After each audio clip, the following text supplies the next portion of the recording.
Hi everyone, welcome back to my channel. I hope you are all doing very well. Thank you so much for the love on the ocean themed videos lately. We are coming to the end of the ocean themed videos because August is nearly running out and then it's autumn.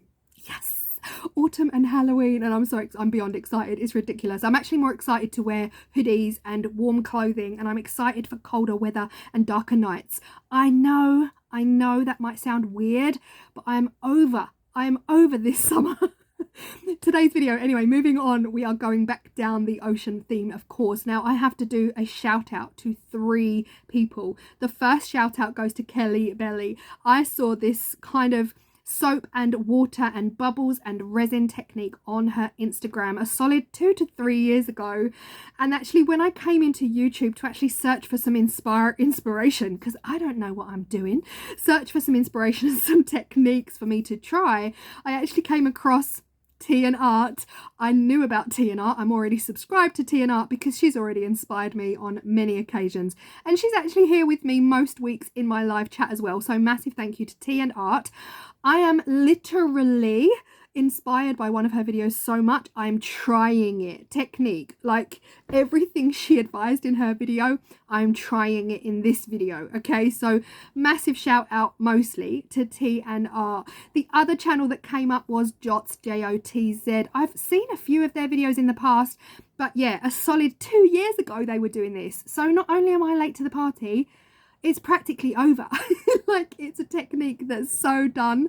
But yeah, their videos came out a whopping maybe 3 years ago now on their channel doing this technique, and I sometimes feel like, where have I been? Anyway, we are here, we are trying this technique that I saw on T and Art's channel, so massive thank you to you, shout out to you for inspiring me always, and I'm going to link her channel in the description box also. Please check her out, she is incredible. Let's go.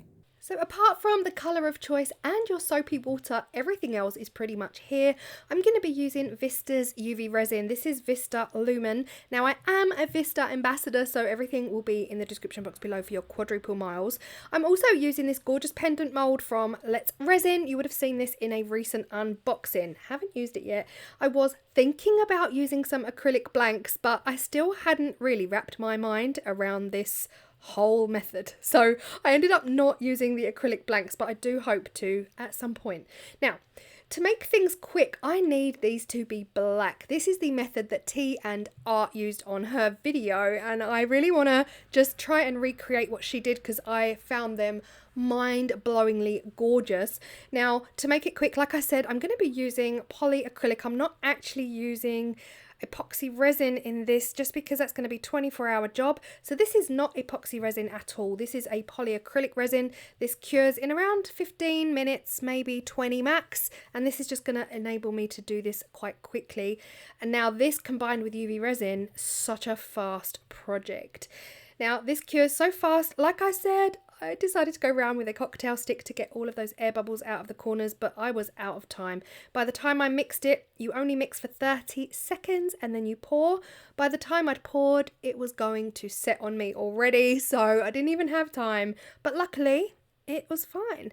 I decided black on black on black was just a little bit too dark, so I added the pink background here. It's so much easier to see. Once you've got your pieces, the next step is to get your bubble water. Now, I wasn't sure on ratio, but watching T and Art's video, she said, what did she say? 1 part washing up liquid. So 1 part fairy, we call it, washing up liquid, 1 part fairy to 2 parts water. I pretty much tried to keep to that ratio because, again, this is a very new method to me. And yeah, the next step is UV resin. So you get your items and then you cover the entire surface in your UV resin. And you do not put this under the UV lamp yet. We want to add the soap first. So yeah, just watching T and Art's video. Honestly, I'm going to link it down below. She probably explains things a lot easier and a lot better, and her results were a wow. So I knew I had to literally run upstairs and try it. So here we are. UV resin has been spread out across my black pendant.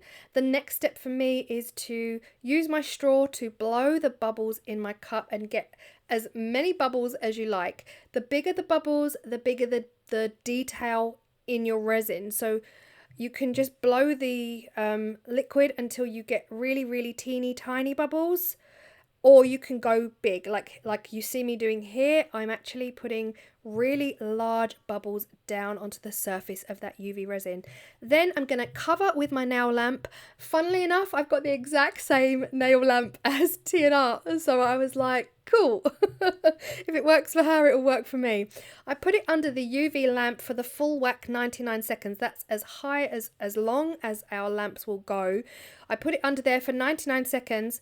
And I left it 3 times. I pressed it 3 times. I followed exactly TNR's instructions. So yeah, I was just hoping for the best. I thought if I follow what she did, then I can't go wrong. And luckily it worked a dream. So on the next one, I have put my UV resin on, and you'll see these bubbles are a lot tighter. They're tiny, teeny, a lot tighter bubbles. And I actually put them on with my hand. So easy to do. And yeah, I've just got a close up here of what it looks like under the UV lamp. Now, this is after every single pendant had been under the UV lamp 3 times on 99 seconds. So it's 1 layer of UV resin, just 1 layer of UV resin, 1 layer of bubbles, and then put it under your lamp 3 times 99 seconds. That was the instruction, and that is what I followed. So next up for me, of course, is the mica powder, the Chameleon. Now I'm using Chameleon by Let's Resin. I am using the blue. Now, if you saw my previous videos using this Chameleon powder, you'll know that the blue is the least color shifting. And this has definitely played a part in the results of these. I was really going for the abyss, you know, the ocean deep abyss blues and all of that. Now, if you do watch TNR's video, you'll know that she used a Chameleon powder that was really, really significantly higher in color shift, and she got some absolutely spectacular colors in her pieces. But me, knowing that this blue was not particularly heavy in the color shift, I knew I would get the blue ocean that I was kind of looking for.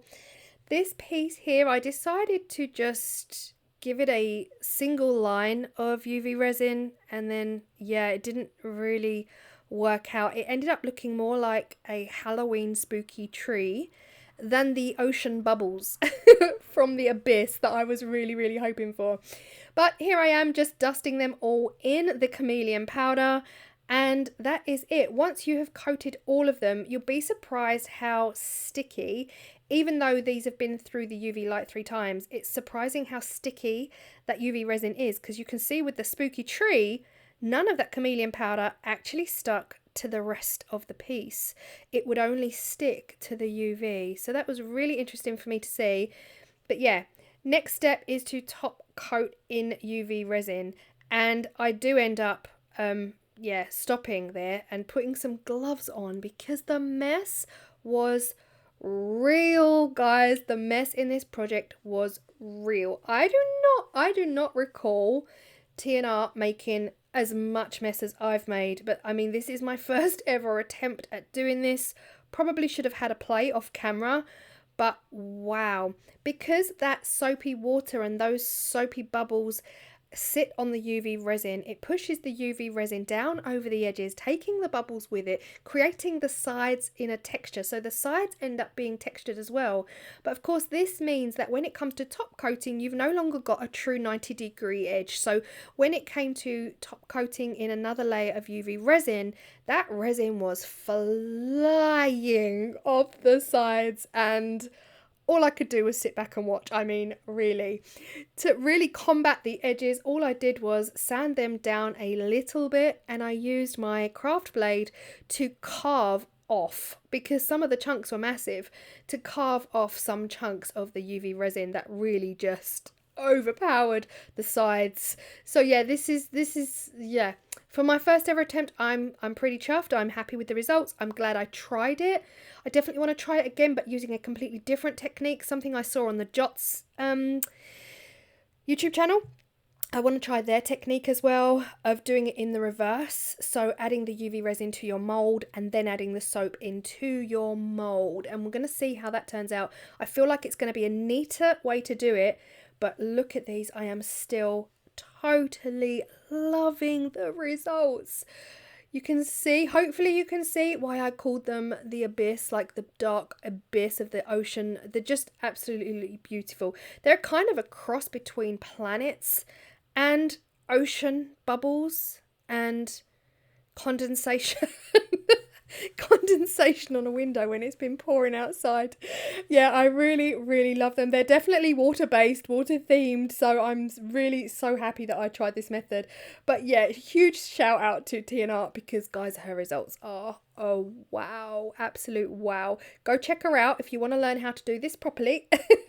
But you know, for someone who's never tried it, I'm seriously in love with the results. Now, in an ideal world, what I will do with these is I will tape the backs and I will give them all a layer of epoxy resin top coat, because we might know, or we might not know, that Wendy from Toonpish actually tested these pens and they're not entirely scratch proof. So there is a danger that over time this pen around the edges will actually scratch off. So ideally, what you want to do here is give them all a top coat of epoxy resin if you do decide to actually go ahead and use this pen. But yeah, I'm really loving the results. It was actually so much fun to play with UV resin and bubbles. Like bubbles, come on. It reminded me of being back at school when you used to do bubble printing. You used to blow the bubbles and then lay your paper down on top. It really reminded me of that. But yeah, huge shout out to Jots and of course Kelly Belly and of course Tea and Art for all of your inspiration in all of the areas. And yeah, I wouldn't have done this if I had not have seen it in your channels, in your work. So yeah, I hope you've enjoyed and I will see you all in the next video. Bye.